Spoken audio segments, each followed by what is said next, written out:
Chi was an overweight, miserable, and utterly pathetic loner who had the misfortune of being ridiculed by everyone simply for his appearance. One day, the almighty deity of their world made a grand announcement, gifting every individual a special power before hurling them into a brand new realm. However, in the grand lottery of abilities, Chi was the only one left out, making him the continued subject of scorn and mockery.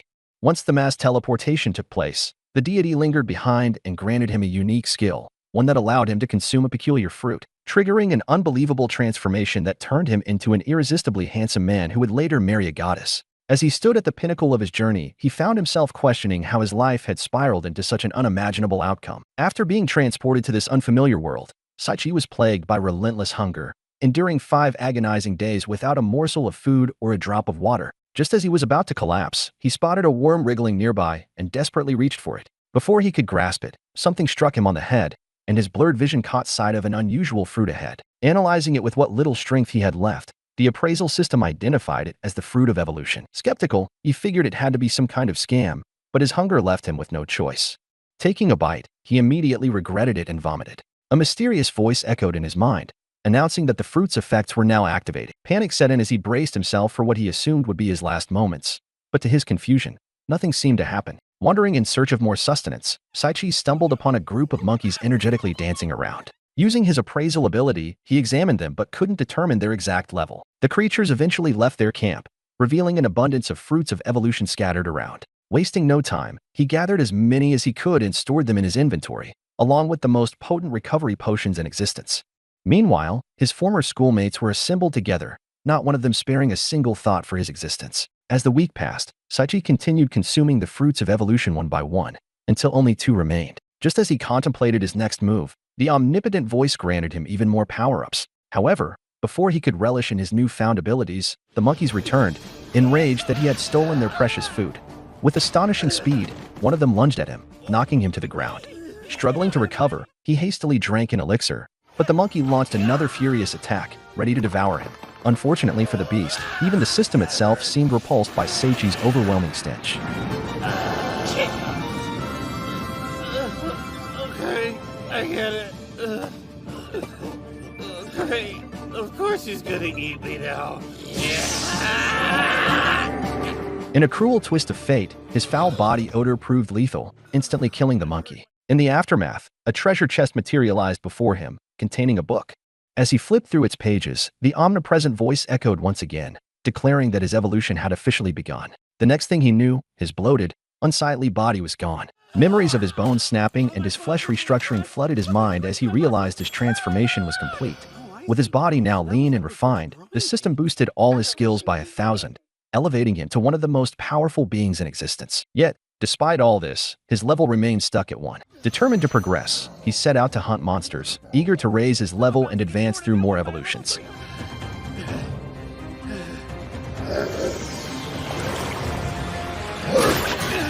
Instant movement! Armed with inhuman speed and devastating guillotine kicks, he tore through countless enemies. However, no matter how many he defeated, his level refused to budge. Frustrated but undeterred, he resolved to continue stockpiling treasures and unlocking new abilities. Along the way, he stumbled upon legendary daggers and delved into ancient texts detailing the history of the wolves. His evolution begins again, and after a grueling week of hunting down monsters, he finds himself with just 1 evolution left. Before he has a chance to rest, he is once again encircled by the same group of monkeys.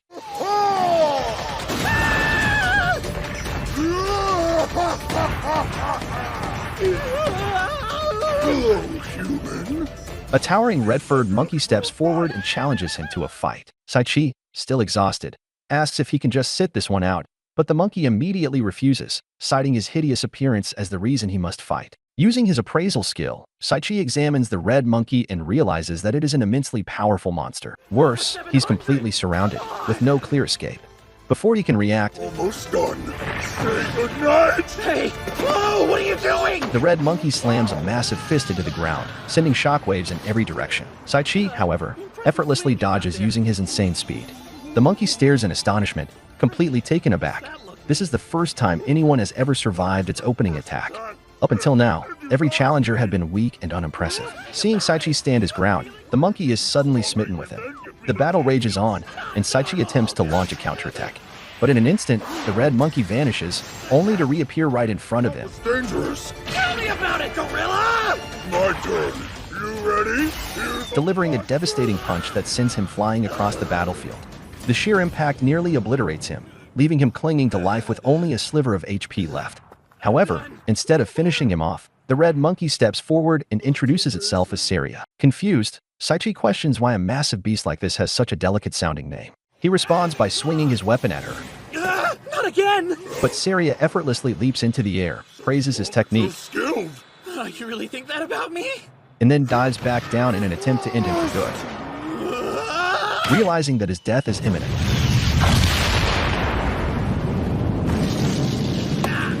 Saichi makes up his mind. It's time to unleash his true power. Channeling his magical abilities for the first time, he prepares a grand attack, only to have water dump all over him instead. Before he can recover from his humiliation, Saria launches a relentless barrage of punches, each one pushing him closer to unconsciousness. On board for the road. As he teeters on the edge of defeat, memories of his classmates ridiculing him and calling him a pig flood his mind. In this moment of desperation, he understands that he must come up with an ability that can turn the tides of this fight. Just as the final punch is about to end him, Saichi makes his move. He raises his arms and unleashes a repulsive, putrid stench. Saria's fist stops inches from his face. Instead of disgust, she looks at him with admiration, declaring that she has decided to take him as her husband. Saichi, completely baffled, struggles to comprehend how his life has led to this bizarre moment. This is nothing like the future he imagined for himself. Saria takes him back to her home, offering him food and insisting that he eat. Saichi tries to reason with her, explaining that he is a human and that marriage between them would be absurd. However, the food is so delicious that all his arguments fade away. As he eats, he notices Saria carefully stitching up his tattered clothes with impressive skill, resembling the efforts of a devoted wife. Saichi jokes that if she ever wanted to be a wife, she should marry a gorilla instead. Weeks pass with Saichi trapped in Saria's home, unable to escape her persistent affections. Frustrated, he begins plotting ways to break free. Just as he starts formulating a plan, Saria interrupts his thoughts, bluntly stating that he is far too ugly for a human girl to ever want him. Since he already resembles a monkey, he might as well accept his fate and date one. You're a victim. At last, the long-awaited escape plan is ready to be executed. With Saria momentarily distracted, Saichi makes his move. But just as he slips away, a massive spider emerges from the shadows. Before he can react, Saria launches a devastating punch, sending the spider soaring into the sky. She turns to him, eyes filled with concern, and asks if he's unharmed. In that moment, Saichi realizes something. Saria truly cares about him. Throughout all of this, she's been looking out for him, worrying about his well-being, and yet, he's done nothing but push her away simply because they belong to different species. Meanwhile, in the depths below, a lone skeleton sits motionless, lost in bitter contemplation. As days go by, Saichi continues to spend time with Saria. However, one day, Saria makes a shocking confession. She has been searching for the fruits of evolution to give to her future husband. Saria then explains the true nature of these fruits. They grant their consumer the power to ascend to the pinnacle of their race. But there's one fatal condition. If they have already eaten even a single one, they will die. Without hesitation, she declares that she will personally eliminate whoever dared to steal them from her. Heart-pounding, Saichi immediately drops to his knees, begging for his life. But to his horror, his desperate plea only fuels Saria's determination to marry him. When he yells in defiance, adamantly rejecting the idea, she pauses and asks if he truly hates her. He hastily assures her that he doesn't hate her. With a bright smile, she declares that it's time for their wedding. The moment she steps away, Saichi seizes his only opportunity for freedom. Without looking back, he bolts into the dense forest, determined to escape once and for all. Meanwhile, on the other side of the planet, the god of this world has gathered all of Saichi's former high school classmates. He informs them that they alone possess the overwhelming power necessary to defeat the demon lord that threatens this world. However, despite their immense potential, weeks pass with nothing but relentless training. Their commander refuses to let them advance until they are fully prepared, making it clear that they would only meet a swift demise if they rushed headfirst into the wilderness untrained. Back in the forest, Saichi continues his desperate flight for freedom, but Saria has finally caught up to him. Sprinting at a terrifying speed, she charges forward like a rabid beast, her voice ringing through the trees as she shouts for him to stop. Saichi, refusing to be her captive any longer, taps into his instant movement ability and vanishes in a burst of speed, putting an enormous gap between them. Their chase stretches on until Saichi stumbles upon the entrance to a dark cavern, thick red mist seeping out from within. With no other option, he dives inside, the echoes of Saria's desperate scream ringing behind him. As he ventures deeper into the cave, his surroundings grow eerier by the second. Then, at the very heart of the cavern, he finds something, or rather, someone. A skeleton sits motionless upon a throne, its hollow gaze fixed upon him. Without moving, the skeletal figure speaks, its voice eerily calm. It welcomes Saichi, acknowledging the strength required to make it this far. Curious, Saichi immediately appraises the figure and is met with an unexpected revelation. The being before him is none other than a level Dark Lord. He questions how someone so powerful could appear so weak, but the Dark Lord merely chuckles and tells him to take another look. Upon checking again, Saichi's face drains of all color. He had been deceived. The true level of the Dark Lord stands before him. In the blink of an eye, the Dark Lord vanishes, appearing behind Saichi with his blade raised high, prepared to deliver a fatal strike. Time slows as Saichi braces for death, but before the sword can reach him, a figure rushes in. Without hesitation, Saria throws herself between them, taking the deadly blow in his place. Saichi catches her as she collapses, his hands trembling as he holds her dying body. She smiles up at him, her voice weak but filled with warmth, telling him that she is glad she arrived in time to protect him. Panic surges through him as he frantically shouts her name, promising to get her a recovery potion. But Saria only laughs softly, saying that she's just happy he finally called her by her name. Her voice begins to fade, but to Saria, Saichi was the only person who had ever treated her like a normal being, not just a monstrous gorilla. That was enough for her. With the last of her strength, she makes a final request. She asks him to keep smiling for her. The Dark Lord watches their tragic moment with nothing but disgust. But Saichi, filled with unrelenting fury, grips his sword with a new resolve. He turns to the Dark Lord, voice shaking with rage. Saichi vanishes from sight, reappearing behind the Dark Lord and clashing blades with him.